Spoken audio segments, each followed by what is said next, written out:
বাবা। ওয়ালাইকুম আসসালাম আম্মা জান। কেমন আছো বাবা? আলহামদুলিল্লাহ আম্মু, আমি তো ভালো আছি। তুমি কেমন আছো? আলহামদুলিল্লাহ বাবা, তুমি ভালো থাকলে আমি ভালো থাকি। মাশাআল্লাহ, কথাটা শুনে তোমার অনেক ভালো লাগলো। বাবা তোমার মন ভালো? হ্যাঁ, আমার মেয়ে আমার কাছে থাকলে আমার মন এমনিই ভালো থাকে। আর তোমাকে আমি দেখলে আমার মন ভালো হয়ে যায়। ওরে বাবারে। বাবা তোমার শরীর ভালো? আলহামদুলিল্লাহ আম্মু, আমার শরীর ভালো আছে। তোমার ঠান্ডাটা কমেছে? শরীরটা ভালো? আলহামদুলিল্লাহ বাবা, আমার শরীরটা একদম ভালো। মাশাআল্লাহ। বসতে পারি? অবশ্যই, এটা আবার জিজ্ঞেস করতে হয় নাকি? বসো। বাবা এটা একটা গুড ম্যানার। Good manner? হ্যাঁ। আচ্ছা, এটা তোমাকে কে শিখিয়েছে? আমার মা। কি বলেছে মা? মা বলেছে হলো তুমি যদি কারো বাসায় যাও তাহলে তুমি তো একটা গেস্ট মনে করো, তাহলে তোমাকে ওকে না বলে কোনো কিছু ধরা যাবে না। ওকে বলে এটা আমি কি দেখতে পারি বা এটা কি আমি ধরতে পারি। তাছাড়াও তুমি যদি বসতে চাও তখন ওর পারমিশন নিয়ে বসতে হবে। তোমাকে বলতে হবে আমি কি এখানে বসতে পারি। ওরে বাবারে।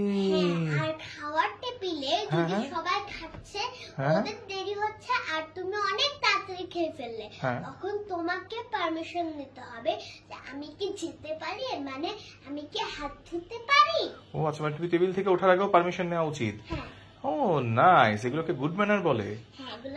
বাবা, আমি তো এগুলো জানতাম না। আমাকে অনেক কিছু জানতে হবে, আমার ম্যানার গুলো তোমার কাছ থেকে শিখে নিবো। তারপরে মা জান, কি খবর বলেন?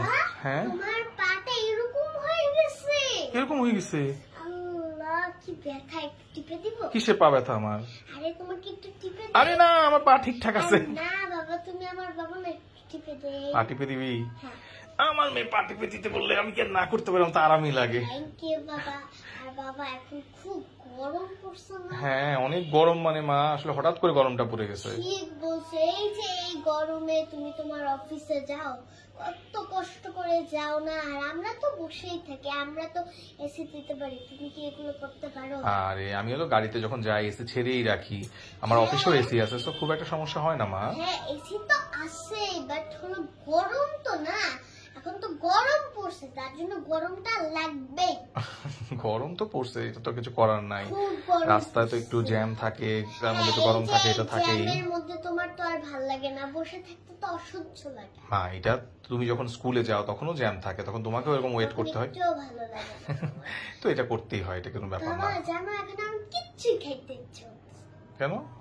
এখন যে আমার মানে ভাতও খাইতে ইচ্ছা করতেছে না, এই তরকারিও খাইতে ইচ্ছা করতেছে না, কিচ্ছুই খাইতে ইচ্ছা করতেছে না। গরমের জন্য? হ্যাঁ, এত গরম বাবা। কিন্তু মা, যেটা হচ্ছে যে ডাক্তার তো তোমাকে বলেছে না যে খাওয়া দাওয়া করতে হবে। এমনিতেই তুমি অনেক শুকায় গেছো, ডাক্তার বলছে খাওয়া দাওয়া করতে চায় না সুজানা, একদমই এটা ঠিক না। ওকে বেশি বেশি খেতে হবে, না হলে ওই স্ট্রঙ্গার কিভাবে হবে? কিভাবে খাবো? মনে হয় কি জানো, কি? এই যে এত গরম তরকারিগুলো রেখেতেই ভাতের সাথে একটু আইসক্রিম মিলে খাই নি। হ্যাঁ, ভাতের সাথে আইসক্রিম? ভাতের সাথে আইসক্রিম মানুষ খাইতে পারে? তাহলে রাইসটা বাদ দে, তাহলে আইসক্রিম গুলো খাই। হ্যাঁ, মানে রাইসটা বাদ দিয়ে আইসক্রিম খাই? না, আইসক্রিম তো তোমার খাওয়া যাবে না মা। আইসক্রিম তো খাইলে তোমার সমস্যা, তুমি জানো তোমার ঠান্ডা না। আরে না, এখন তো খুব গরম। যত গরমই হোক, এই গরমে ঠান্ডা কিছু খাওয়া যাবে না। ডাক্তার তোমাকে স্ট্রিক্টলি নিষেধ করেছে ঠান্ডা পানি, আইসক্রিম, ঠান্ডা কোনো কিছুই তুমি খেতে পারবে না। প্লিজ এখন একটু আইসক্রিমটা খাই। আম্মু না বাবা, আসলে এসে কি এখন আমাকে শুধু পারমিশন দাও। আমার মা তো আমাকে এখন আর কিনে দিচ্ছে না, প্লিজ তুমি বলো। ও আচ্ছা, এই হচ্ছে ঘটনা। তোমার মা কি বলেছে? মা বলছে আইসক্রিম খাওয়া যাবে। কেন খাওয়া যাবে না?